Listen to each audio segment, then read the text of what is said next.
बनेगी।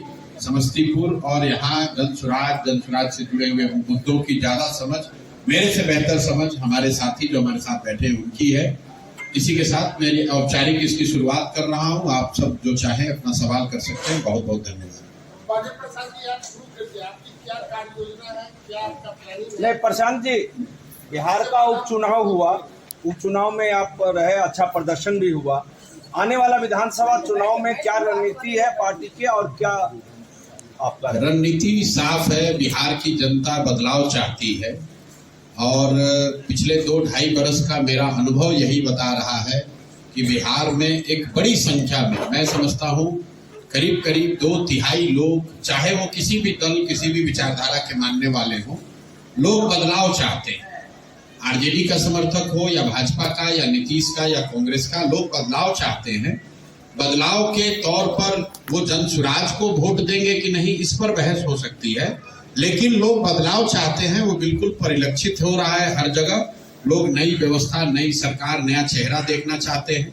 अब अभी से लेकर चुनाव तक जो दल, जो नेता, जो समूह जनता का विश्वास हासिल कर पाएगा, कहीं न कहीं बदलाव का वो वाहक बनेगा।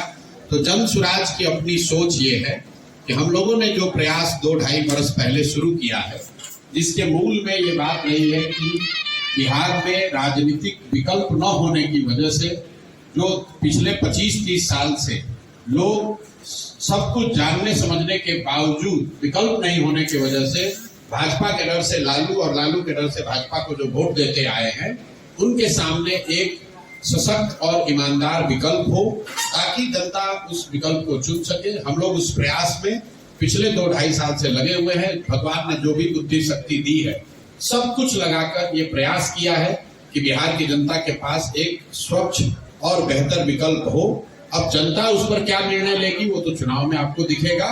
हम लोग की रणनीति यही है कि जिस ईमानदारी और शुद्धता की मैंने बात पिछले 2-2.5 साल में कही है, उसको छोड़े बगैर राजनीतिक तौर पर एक बेहतर, स्वच्छ, ईमानदार विकल्प जनता के सामने रखा जाए। प्रशांत जी, आपने कहा था कि आपका जो उम्मीदवार होगा वो वार्ड सदस्य लेवल से जो लगातार काम किया है वो रहेगा। क्या आप दूसरे दल से आए हुए उम्मीदवार को भी अपना बनाएंगे तो फिर आपका आइडियोलॉजी का क्या होगा? बिल्कुल। आप, मुझे खुशी है कि आपको मेरी बात याद है कि जनसुराज में उम्मीदवार कोई व्यक्ति, प्रशांत किशोर या कोई व्यक्तियों का समूह पटना में बैठकर तय नहीं करेगा। जो साथी भी इस विचार को, इस प्रयास को समझकर इससे जुड़े हैं और जुड़कर इसको आगे बढ़ाने में अपना कंधा लगा रहे हैं, वही साथी मिलकर इसके उम्मीदवारों का चयन करेंगे। उम्मीदवारों के, और उसी के तहत आप देख रहे हैं कि जनसुराज, शायद आपने ध्यान नहीं दिया, जनसुराज इस राज्य का पहला ऐसा दल है जिसने उम्मीदवारों की आवेदन की औपचारिक प्रक्रिया अभी शुरू कर रखी है।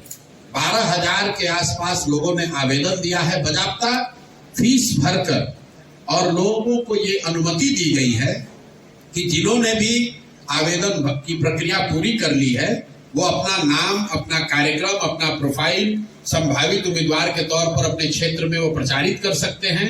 और अब जनसुराज की जो केंद्रीय चुनाव समिति है, उस व्यवस्था के तहत अगले 4-5 महीनों में उन सभी साथियों का जो अपने आप को संभावित उम्मीदवार बता रहे हैं या जिन्होंने आवेदन दिया है, उनका मूल्यांकन होगा और जनसुराज से जुड़े हुए लोग, पदाधिकारी, साथीगण, इसके संस्थापक सदस्य, सब लोग मिलकर जिसके नाम पर मुहर लगाएंगे वही जनसुराज का उम्मीदवार होगा। उसमें कोई धन बल का प्रयोग नहीं, कोई अंडर द टेबल डीलिंग नहीं। जनसुराज में कोई आपको नहीं कह सकता है कि हमने पैसे के आधार पर टिकट ले लिया।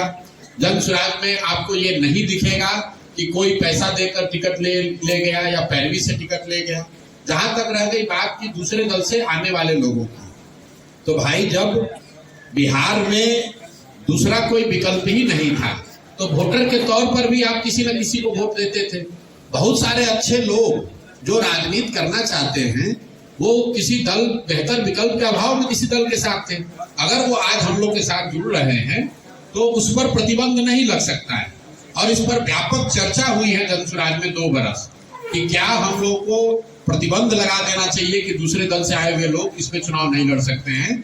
और सामूहिक निर्णय यह है कि नहीं, प्रतिबंध नहीं लग सकता है।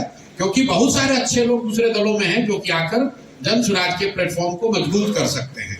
लेकिन जो बात मैंने कही है कि बिहार में कोई 1200-1250 तय किया गया है कि ज्यादातर कैंडिडेट जो चुनाव लड़ेंगे वो राजनीतिक पृष्ठभूमि वाले ऐसे लोग नहीं होंगे जो पहले से जिनके परिवार या उनके परिवार के सदस्यगण चुनाव लड़ते रहे।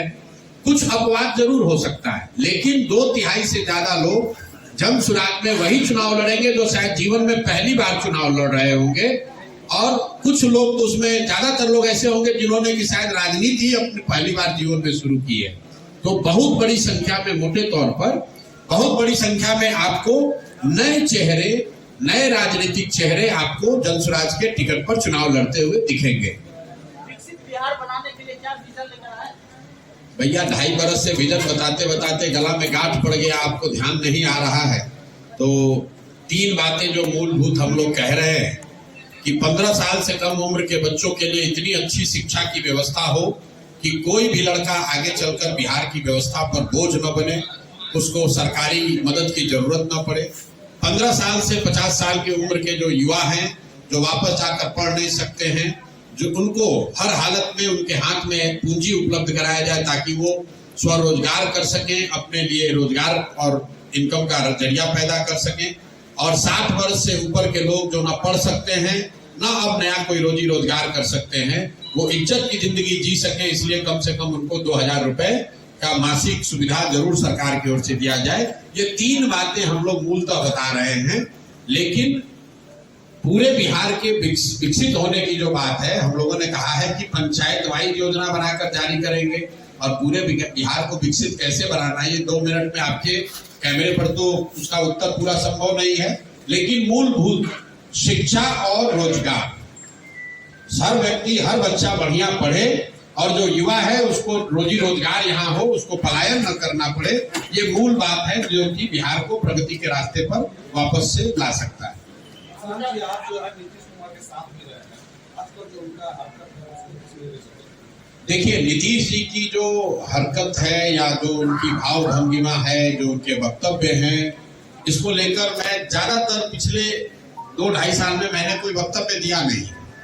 सबसे पहले नीतीश जी के स्वास्थ्य को लेकर टीका टिप्पणी उन्हीं के सहयोगी भाजपा के सुशील कुमार मोदी जी ने शुरू की। नवंबर 2023 में पहली बार सुशील मोदी जी ने कहा कि लगता है कि नीतीश जी गंभीर मानसिक रोग से पीड़ित है। उसके बाद से बिहार के करीब सभी नेताओं ने उनके स्वास्थ्य पर टीका टिप्पणी की है। मैंने कभी टिप्पणी नहीं की थी जनवरी तक, लेकिन जनवरी में जब बीपीएससी का आंदोलन चल रहा था, अधिकारियों से या व्यवस्था से हम लोग की बातचीत चल रही थी, तब मुझे इस बात का अधिकारियों के माध्यम से भी फिर से ज्ञान हुआ, समझ आई कि नीतीश जी की मानसिक हालत दिनों दिन इतनी खराब हो गई है कि उनको ज्यादातर विषयों की समझ ही नहीं है, कोई उनको पता ही नहीं चल रहा है कि राज्य में हो क्या रहा है। तब मैंने ये कहा है कि बिहार में अगर कोई सिपाही भी नियुक्त होता है तो उसका मेडिकल जांच होता है। कोई भी नौकरी, अगर आप पत्रकार हैं, अगर आप मानसिक तौर पे स्वस्थ नहीं है तो आपको पत्रकारिता की अनुमति नहीं दी जाएगी। ऐसा कैसे है कि 13 करोड़ लोगों के राज्य के मुख्यमंत्री, उनके मानसिक स्वास्थ्य की स्थिति को लेकर रोज चर्चा टिप्पणी हो रही है और सरकार की ओर से कोई वक्तव्य नहीं है, सरकार ने उसका कोई संज्ञान नहीं लिया। फिर हमने कैमरे पर कहा और आज रिपीट कर देते हैं, नीतीश कुमार शारीरिक तौर से थके हुए और मानसिक तौर पर अस्वस्थ हो गए हैं।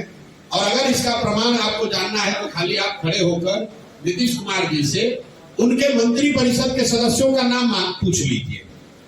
नीतीश कुमार की मानसिक हालत आज ये है कि वो अपने मंत्री परिषद के साथी मंत्रियों का नाम तक नहीं जानते हैं, नहीं याद है उनको, और उनके भरोसे 13